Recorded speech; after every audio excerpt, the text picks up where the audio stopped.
All right. Hey, what's going on, guys? Welcome back to another stream. And it is the most wonderful time of the year. No, I'm not talking about Thanksgiving, and I'm not even talking about Christmas either. We have officially reached the month of December. And you could say, yeah, that is a holiday season of like Christmas time and everything, or, Hanukkah, Kwanzaa, whatever you celebrate. But December 5th, the FNAF 2 movie comes out. And I cannot wait for that. So this week, I don't know how I'm going to be able to survive day after day after day, knowing that the end of the week, the FNAF 2 movie comes out. This is something I've been waiting. I feel like a year and a half I've been talking about the FNAF 2 movie.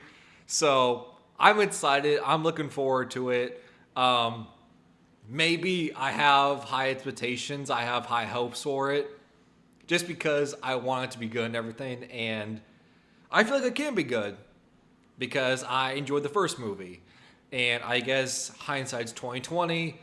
I guess waiting a year and a half for a movie is a lot better than, a decade. And then there's several years in that decade span where you're like, this movie's never coming out. All right, it's been 3-4 years. We haven't heard a thing. Like, this movie's never coming out. But then it came after a decade. And hey, Dakota, what's up? And yeah, we are back streaming. Mainly because originally, the reason why I was gone for a week and everything is because I was busy seeing family for the aforementioned, Thanksgiving holiday and everything.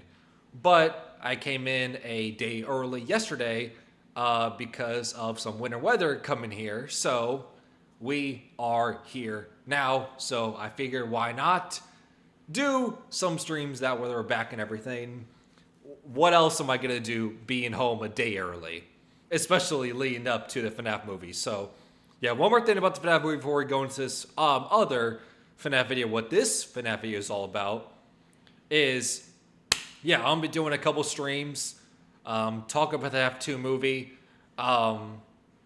If the movie comes out December 5th, I would say look for a stream either on December 5th or December 6th.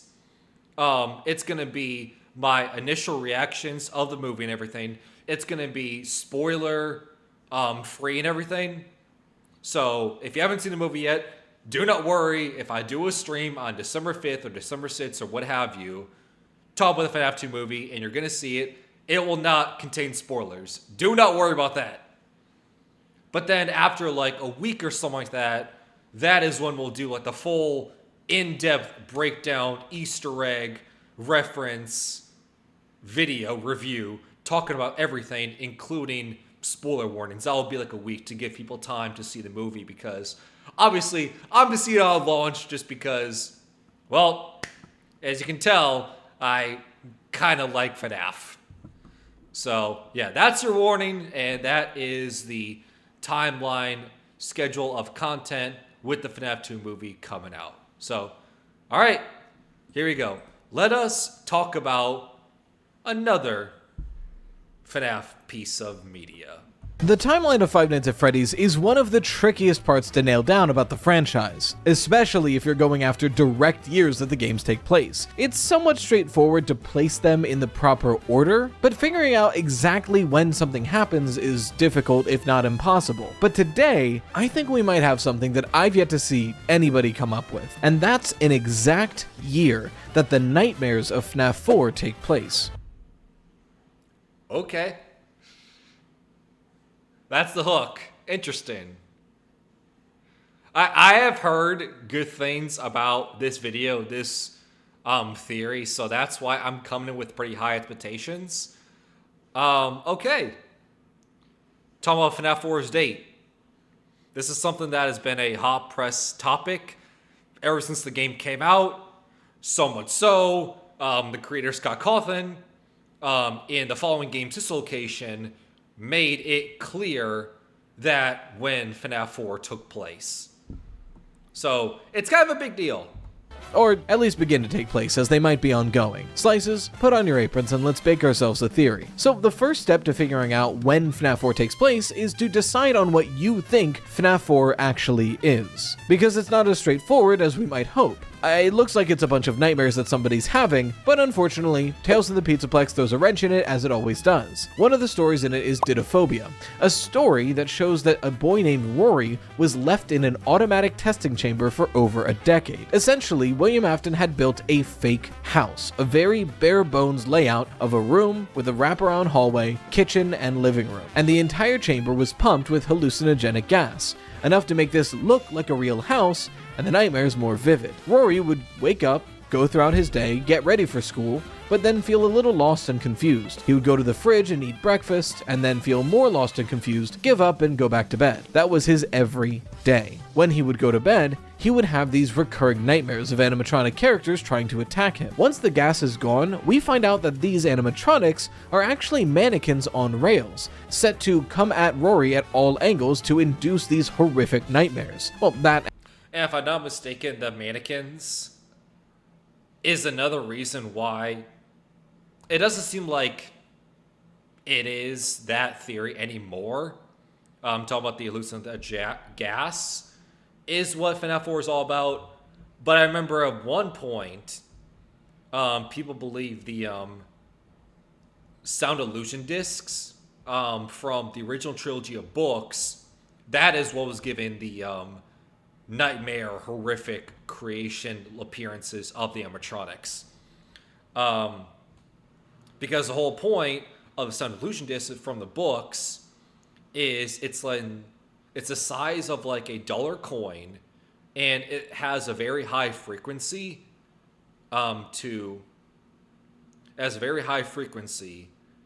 that like makes it like a ringing sound in your ear. And not only that, but it makes it very, very clear in the books that it doesn't change the actual appearances of things. It instead changes like your perspective, your perception of what things appear, right? And we know that very, very clearly because, for instance, if FNAF 4 in the game, going through the nights, Fotsy comes into the closet and you shine your flashlight at him and you close the closet, and the more you open and close the closet, he pulls back slowly until he becomes more and more of a plushie instead of a nightmare horrific creation, making people believe that was part of sound illusion discs. It's now gone from sound illusion discs to now evolved into the hallucinogenic gas from Didophobia. In case FNAF isn't already complicated. And the hallucinogenic gas. Not only do we see these experiments plainly in front of us, but Rory manages to get out of this chamber and find that it's connected to the sister location bunker, which on the surface is insane.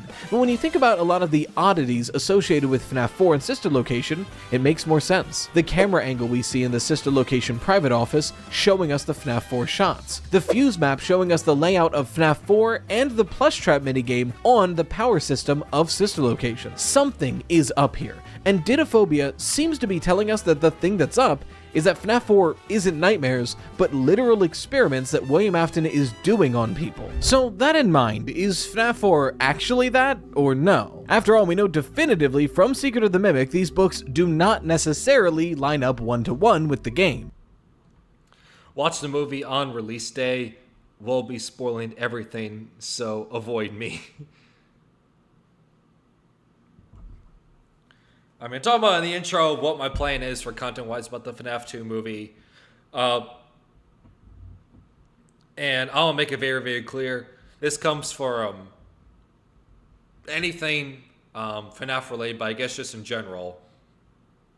This goes for the FNAF 2 movie, the FNAF 3 movie, when it comes out, future FNAF games that I play on stream. If I'm doing anything like that and you spoil stuff, you automatically get banned in my chat. Like, it's not like a 1, 2, 3 strike rule, nothing. You do a spoiler, you're banned. Well, I've been partial to the idea that these games are in fact nightmares, but nightmares based off of the lived experience of going through these experiments. Experiments that William Afton was conducting outside of the sister location bunker. The main reason being that some things don't line up to fit into either category alone. Frankly, mainly it's the FNAF 1 phone call. In the first night of the game, you can hear a distorted version of the Night 1 FNAF 1 phone call playing quietly in the middle of the night. Anything else in this game I could write off as being just a nightmare or just a gas experiment, right? The idea that there are animatronics that look monstrous. Either one could be a hallucination or a dream. The idea that there's hospital stuff. Depending on who's having that dream, that still makes sense. Even the hallucination of the hospital stuff could just be something the person experiencing it is adding on. But the one thing that I cannot explain is that FNAF 1 phone call. The fact that we hear this phone call word for word means that whoever is in the nightmare chamber during the time of FNAF 4 has already experienced FNAF 1, which if so, that would most likely be Michael Afton, which would mean that an adult Michael Afton was taken by William and put into these nightmare bunkers. It seems unlikely, or it's a nightmare, and whoever is having the nightmare would have worked at FNAF 1. So that... It doesn't seem that unlikely, because going back to early, was it 2015? Yeah, it was between FNAF 4 and Dislocation, when Scott had like those teaser images where it's like the iconic, what is seen in the shadows is misunderstood in the mind of a child. Like 4 games, 1 story. We believe that to be dream theory, at least at one point. 4 games, 1 story was referring to the first 4 games in the series, FNAF 1, 2, 3, 4, and the answer to it all was dream theory.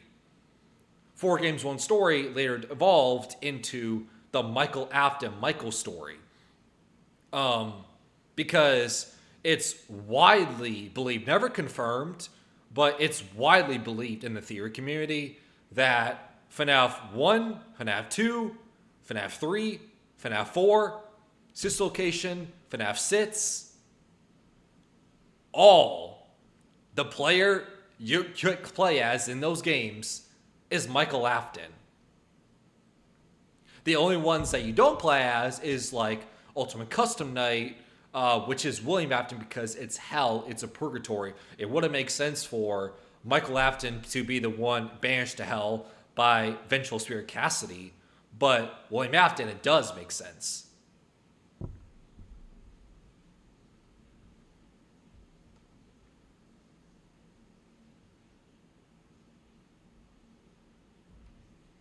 I mean, you get what I'm trying to say. First of all, I will look to be seeing the movie as soon as possible. When I am able to, I'll be seeing the movie. And I already made clear what the plan is as far as content goes. A first opening initial reaction stream of the movie, and then a more in-depth Easter egg full-on breakdown where I really flex my FNAF 2 knowledge. That contains spoilers after a week and everything. But it's just one of those things where don't spoil things or you'll get banned. Like that's just it. I feel like that doesn't need to be said, but I just know that, some people come into people's streams and, spoil things just to get attention and to ruin the fun for the people. Not to turn it serious and not to, sour things, but I just want to make the point clear that if you spoil stuff, you get banned. It feels like it's an unwritten rule, but unfortunately, it's easier said than done. And how I would say it's the same way with you, Dakota. Like, what would I look like, since like the Elden movies being made and everything, at least it's in production.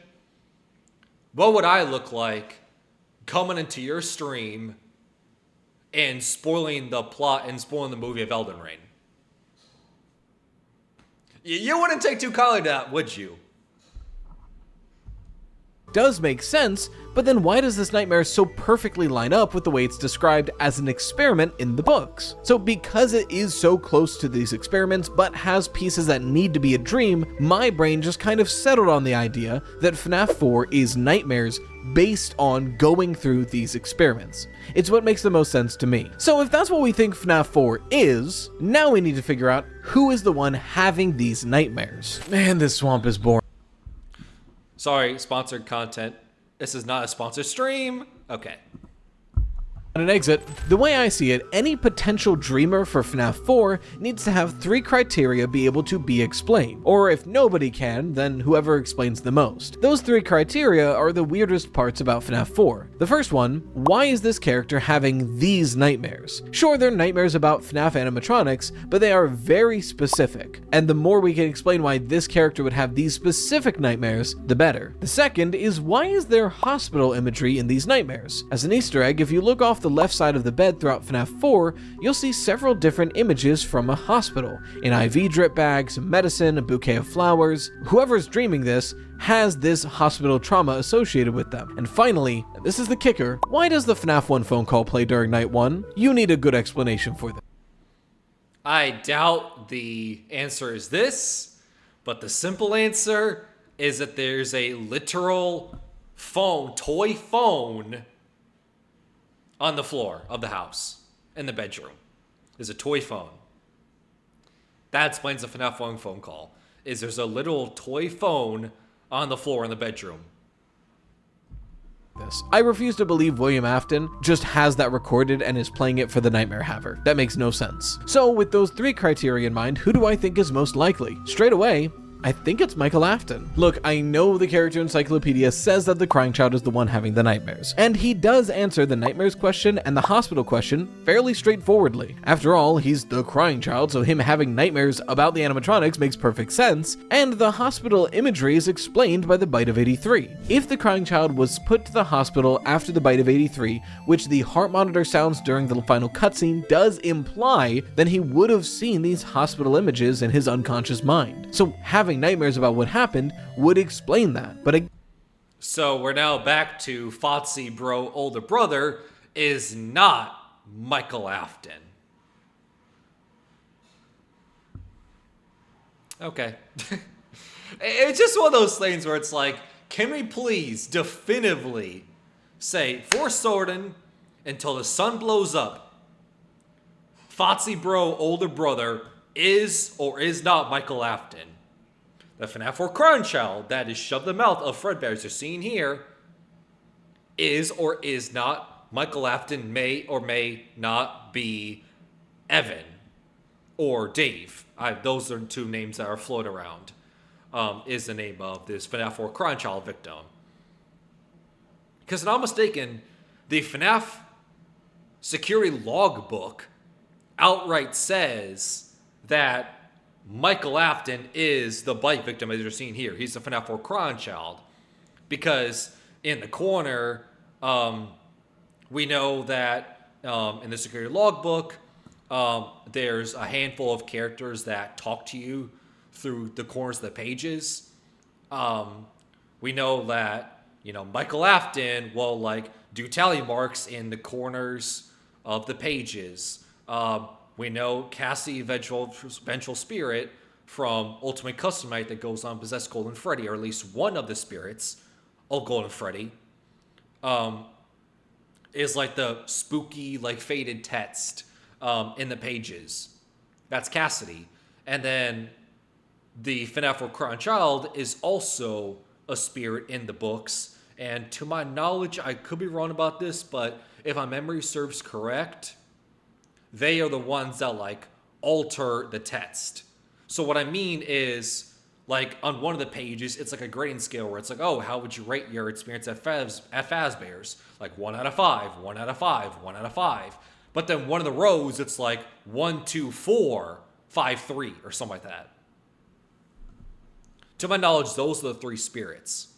And the reason I bring all that up is everything that Michael Afton does, not only with the red tally marks, but he also draws characters. But everything Michael Afton-wise very consistent, is in like this red pen or red marker. That's his signature. Anything with a red pen or red marker is Michael Afton. One of the things in red marker, red pen is a drawing of FNAF 4 Nightmare Fredbear that you deal with on night 5 of this game and everything. Meaning, the only reason you would see Nightmare Fredbear in order to draw it would be Michael Afton.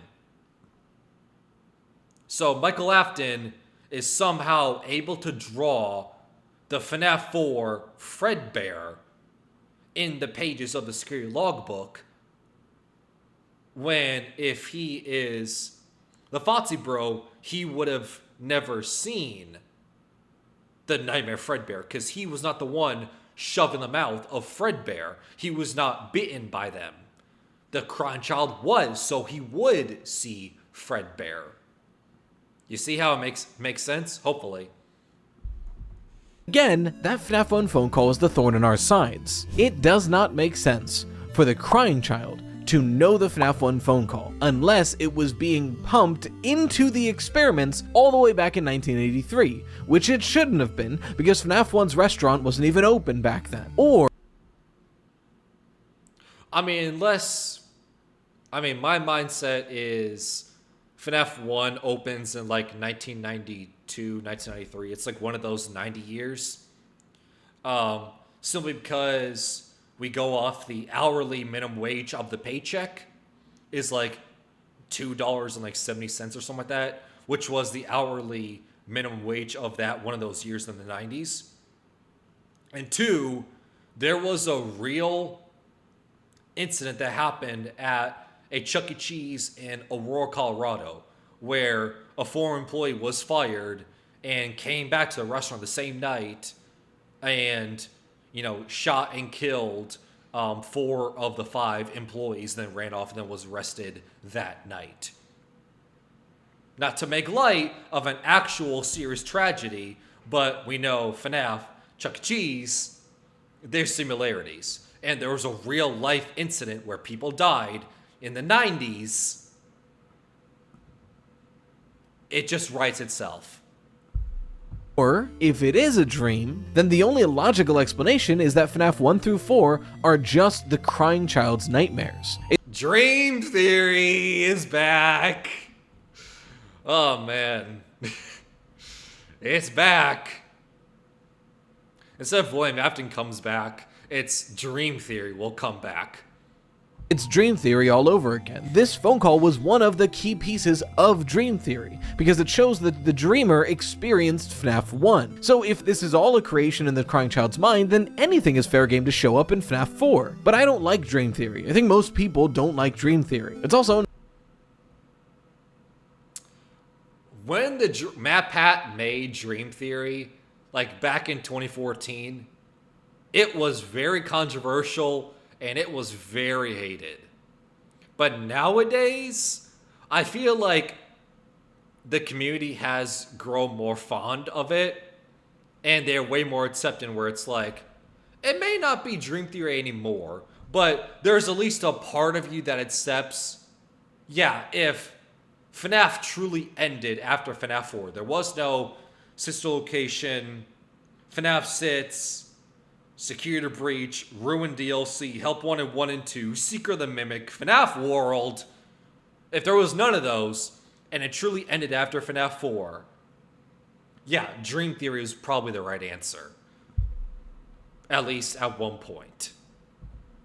not really likely anymore. So if there's this big problem with the crying child, my brain then goes to who's next. And the second most likely option for the dreamer of FNAF 4 is Michael Afton, who does have a good answer for all three questions. 1. Why is he having these nightmares? Well, it's very possible that William Afton was the one to put Michael Afton in these nightmare experiment chambers. It could have been after the death of the crying child as a way to experiment on him and slightly punish him, or it could even be the fact that the crying child is reaching out to Michael Afton and giving him these these nightmares accidentally. After all, like Alone Together says, when a ghost reaches out to you, one of the first signs is that you'll have dreams that are not yours. This could be the crying child's nightmares being given to Michael Afton. Question number 2. Why is there hospital imagery? Well, Michael is very likely haunted by the fact that he killed his younger brother. It seems to be this underlying theme that part of the reason Michael is fighting so strongly is to make up for what he's done to the crying child. And if he feels this severe guilt over what he's done, and having nightmares related to the crying child, the things he saw in the crying child's hospital room would definitely be showing up as part of that guilty conscience. And finally, the third question, the thorn in our sides: why do they know the FNAF 1 phone call? Well, most people agree that the FNAF 1 night guard is Michael Afton under a fake name. Mike Schmidt. So if these nightmares are happening anytime after FNAF 1, then suddenly that makes perfect sense. Part of his experiences with the animatronics in the modern day are leaking into these nightmares. Alright, so what? Why did I make this whole video? I've personally thought that FNAF 4 was the nightmares of Michael Afton because of his experiences in the nightmare testing chambers after the events of FNAF 1 for a long time. I've been saying this for over a year now. What's new? Well, one of the problems with this theory is that it only gives us a rough estimate for when FNAF 4 takes place. That being after FNAF 1, but before FNAF 6.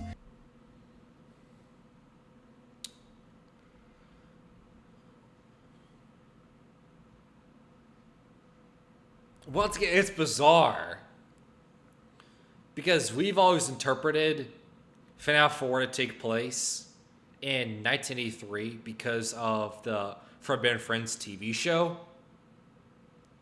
Not only that, but the pizzeria that the crying child goes to in between nights is a Fredbear Semi Diner location because it's two animatronics, Springlock animatronics, Golden Freddy and Golden Bonnie.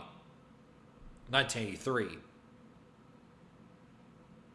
FNAF 1, like I just mentioned earlier, and I've said numerous times on previous videos, 90s with a minimum wage count, but also with the real life incident that took place in Colorado in the 90s of real life murder. We don't know when FNAF 6 takes place. Right, we don't. We know it's in the distant future, and to my knowledge, the only speck of a grain of rice crumb for a date for FNAF 6. I could be wrong, and let me know and call me a big dumb idiot if I'm wrong. But to my knowledge, the only crumb of evidence we have for a date in FNAF 6 is 2023 because of the Insanity ending. It says playing audio tape HRY 223. HRY, we assume it to be Henry 223, the year 2023. To me, that's the best I got, and I think the only thing I can think of for a date. But once again, call me a big dumb idiot if I completely forgot or completely missed something, or in Henry's iconic speech of the Lore Keeper ending, he mentions a date. Let me know. But to my knowledge, that's the only thing I can think of. And depending on your timeline, that's anywhere from a 20 to 40 year gap. So surely there must be some way to get a more accurate placement for FNAF 4 in the FNAF timeline. And that's where I got an email to the Freddy Fazbear Pizza Podcast, the weekly podcast I do right here on this channel. It's from Myriad, she, her. And it reads, I'd like to bring up an idea that I've had in my head for a while, but recent evidence had made me even more confident in. FNAF 1 and FNAF 4 take place in the same week. Mike takes the night shift, that's FNAF 1, and then he goes home and sleeps during the day, and that's FNAF 4. It explains Nightmare Fredbear being drawn on the log. Wait, before... Okay, no, I'll let the read the whole thing before I give my thoughts. Book if it's written during FNAF 1, and the phone guy audio in FNAF 4. Since Secret of the Mimic's FNAF 3 map possibly indicates it was a Freddy's location before Fazbear's Fright, this could explain the FNAF 3 office being in the logbook even back during the 80s and 90s. Okay. I'm gonna read this again. I'd like to bring up an idea I've had in my head for a while, but recent evidence has made me even more confident. FNAF 1...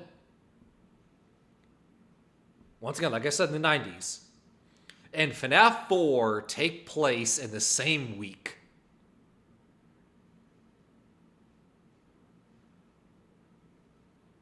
Okay. Already, that's interesting. And it is something that completely resets everything that, as far as like me goes, it resets all of my knowledge if that's the case. Might take the night shift. That's FNAF 1, 1000%. And then he goes home and sleeps during the day. And that's FNAF 4.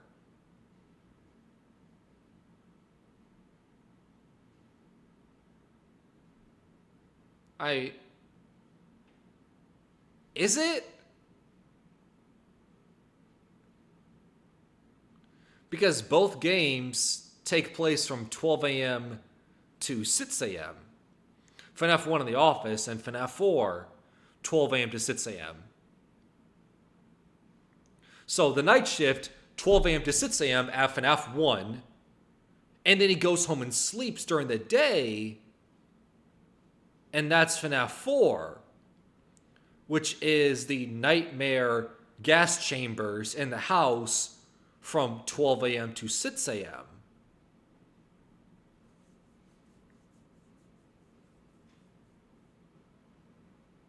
Interesting. Also, this would another thing I was thinking about. If this is true, this would also not be the first time a character, specifically Michael Afton, takes a night shift at a Fredbear's establishment and then goes home. Because we know in sister location in another game, we play as Michael Afton. After every night, he goes home to that room with the TV and the exotic butters that we also see for some reason, and still unexplained to this day, why we see that room at the Pizzaplex. Is that the actual room? Is it a room mock-up inspired by that room? We don't know. And that's FNAF 4. It explains Nightmare Fredbear being drawn in the logbook if it's written during FNAF 1.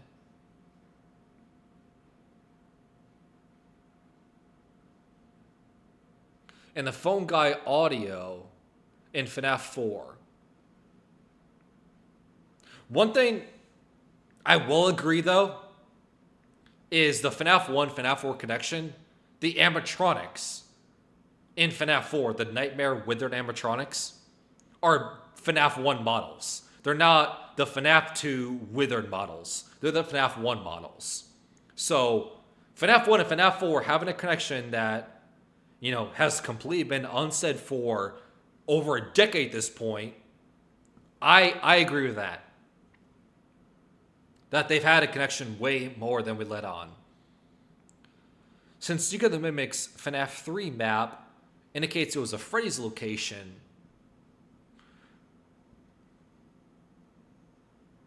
before Fazbear's Fright. This would explain the FNAF 3 office being the logbook even during the 80s and 90s.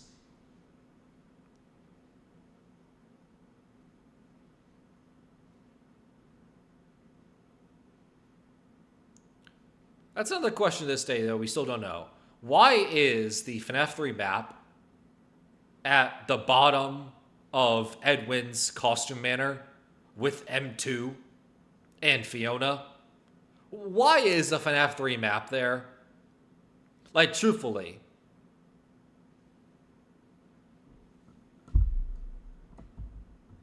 Thoughts. And look. Because remember, Seek of the Mid takes place in the 70s, and FNAF 3 takes place 30 years after the original Freddy's establishment closes.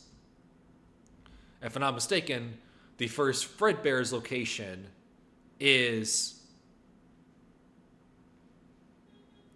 the FNAF Into the Pit in 1985. So 30 years after that is FNAF 3, Fazbear's Fright.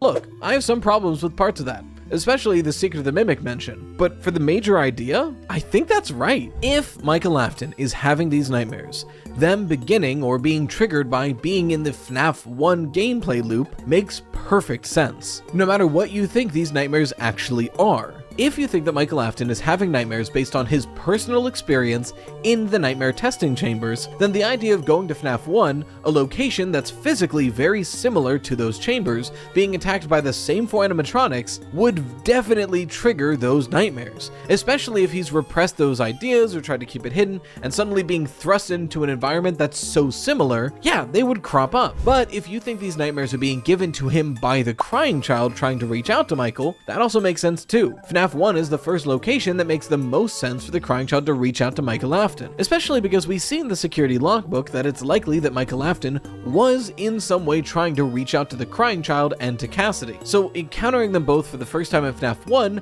would make sense, and that would lead into the nightmares being given to Michael. But if these nightmares are happening at the same time of FNAF 1, more and more pieces start to line up perfectly. We've already discussed one of the biggest thorns in our sides, the FNAF 1 Night 1 phone call, and that of course lines up, because you hear that phone call in FNAF 1 Night 1, and then you hear it in FNAF 4 Night 1. But that's not all. Night 5 doesn't have a traditional phone call. No, it doesn't. The animatronics attack the phone guy and kill him, and that's when we thought phone guy was dead. And then FNAF 2 came out, and it's like, wait, how are we hearing the phone guy? But it turned out to be a sequel. A sequel with the 2 on it, but it actually was a prequel timeline-wise.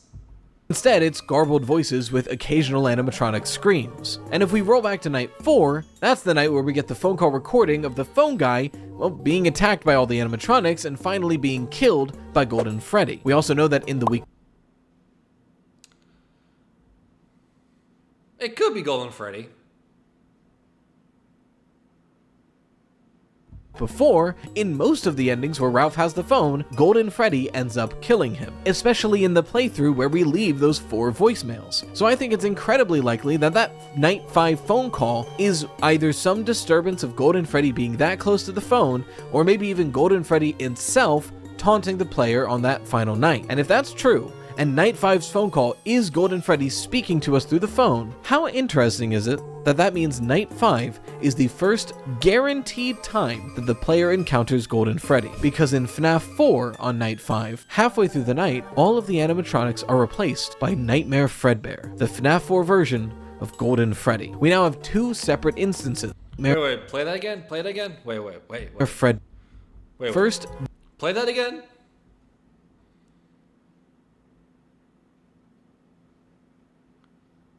guaranteed time that the player encounters Golden Freddy, because in FNAF 4 on Night 5, halfway through the night, all of the animatronics are replaced by Nightmare Fredbear. I don't know if that's a script typo, but that is not true. In FNAF 4 Night 5, the only character you face is Fredbear. It's the only one. All the other animatronics are gone. From 12 a.m. to 6 a.m., Night 5 is just Fredbear. Night 6, for instance, is the one where 12 a.m. to 4 a.m. is the normal animatronics, Freddy, Foxy, Bonnie, Chica. Then, once 4 a.m. hits, 4 a.m. to 6 a.m., that's when it switches over to Fredbear. Or if you're doing the 2020 mode, or Nightmare mode, which we still could not beat, I'm annoyed about it, is when the Nightmare, the Black Bear, shows up. So I'm assuming that was just a misread typo issue. That Night 5 is not a thing where it's just 2 hours. Night 5 is the only animatronics to deal with is Fredbear, because you're being haunted by Fredbear, because Night 5 is also the night where the crying child gets shoved in the mouth of Fredbear and gets bitten and dies. So you're being haunted by the animatronic that bit you. The FNAF 4 version of Golden Freddy. We now have 2 separate instances where something happens in FNAF 1, and that next day when Michael's asleep, his nightmare represents it. This is perfectly setting up the idea that Michael Afton works the night shift at FNAF 1, gets home, goes to bed, and during the day has the nightmares of FNAF 4. Frankly, I even think the movie could be trying to push us in this direction. First movie or second movie? Or hell, maybe third at this point. Or maybe there's a fourth movie coming out. I don't know. I know Matthew Lillard, the GOAT, signed on to a 3-movie deal. Maybe he signs up for a fourth if it does well enough. Because what do we see in the FNAF movie but Mike Schmidt working at FNAF 1, going home, going to bed, and having a nightmare?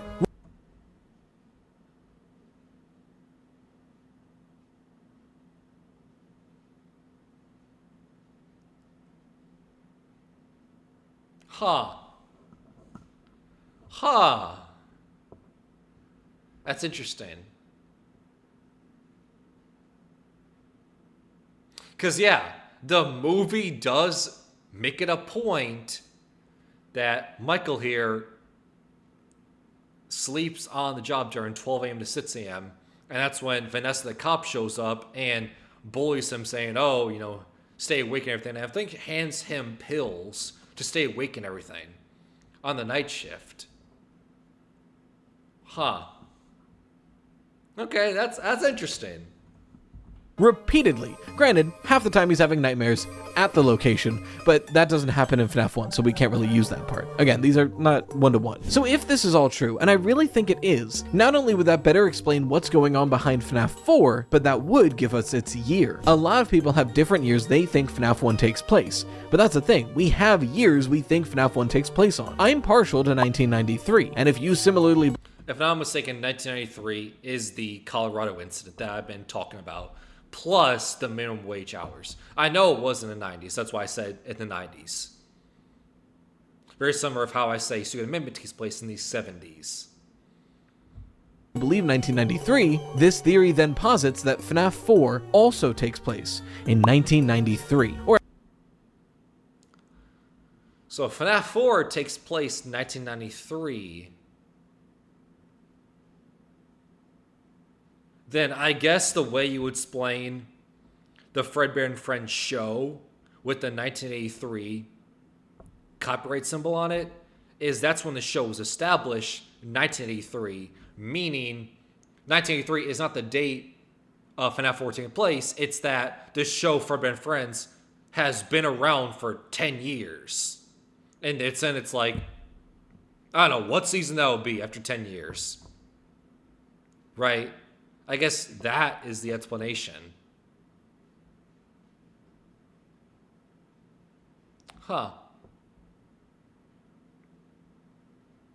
at least starts. So for one of the first times in this franchise, we might have an exact year that FNAF 4 takes place. So with all that in mind, in my personal timeline, I've got a year for every game up until Ultimate Custom Night, which is kind of huge. Well, except for Sister Location, which is weird as always. But as it stands, I think my working timeline for the year placements of the FNAF gameplay is FNAF 2 in 1987,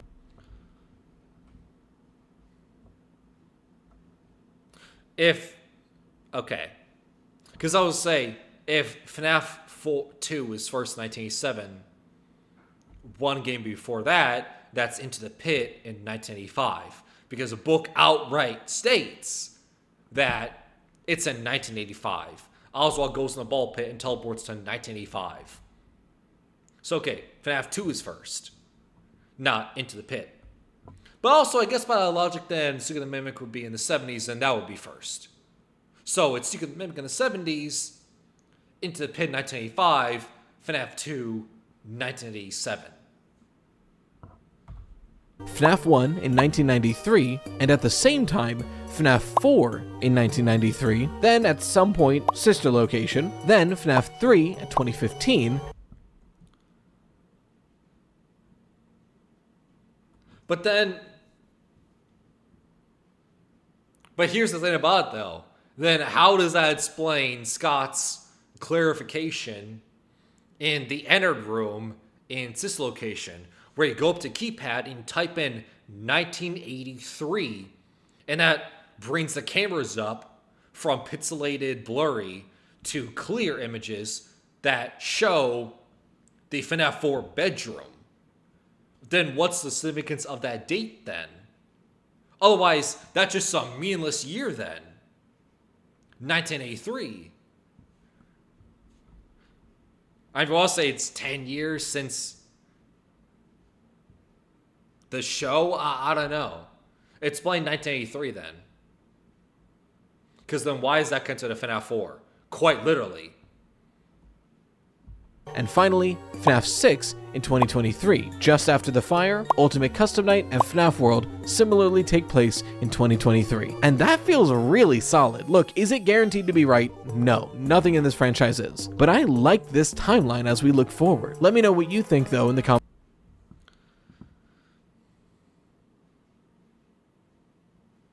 Let me see. So FNAF 2, FNAF 4, FNAF 1.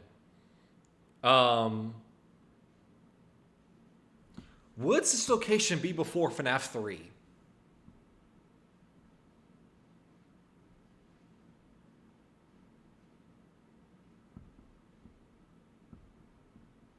No. I don't think so. Because in the custom night of Sister Location, if you beat the Golden Freddy mode, you get a cutscene of an already burned down Fazbear Frights, and you see Springtrap William Afton, leap in from the camera showing that he survived the fire, which we know he did from the newspaper clipping when you beat FNAF 3. So technically,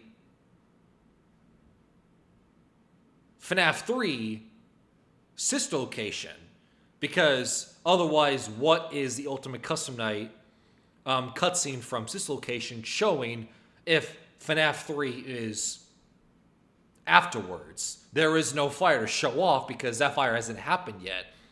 The only reason you'd be showing the fire, the aftermath, is it happened, so FNAF 3 will go after Sister Location.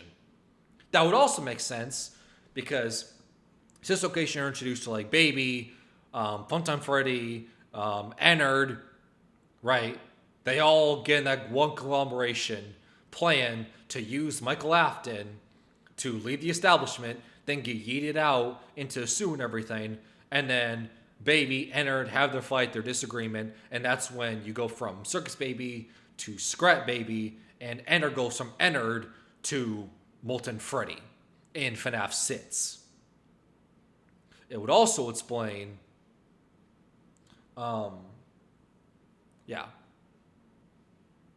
But I would say that. And then Ultimate Custom Night, yes. It's William Afton being banished to hell and everything. And then, if you want to get even more granular,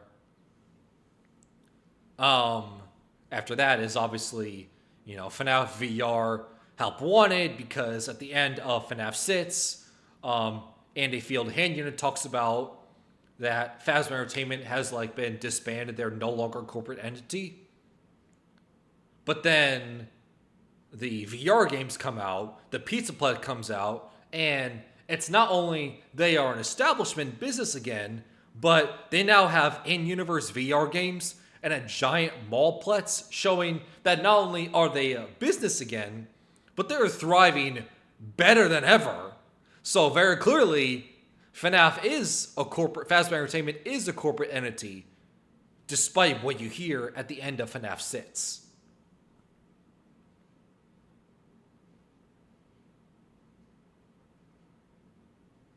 And FNAF World, it's a little bit weird because FNAF World immediately connects to the FNAF 3 minigames that you play in order to get the good ending. Reminder, FNAF 3 is the first FNAF game to have multiple endings. You play through the game normally in FNAF 3. I guess I can take my headphones off because there's nothing for me to listen to, unlike my own voice.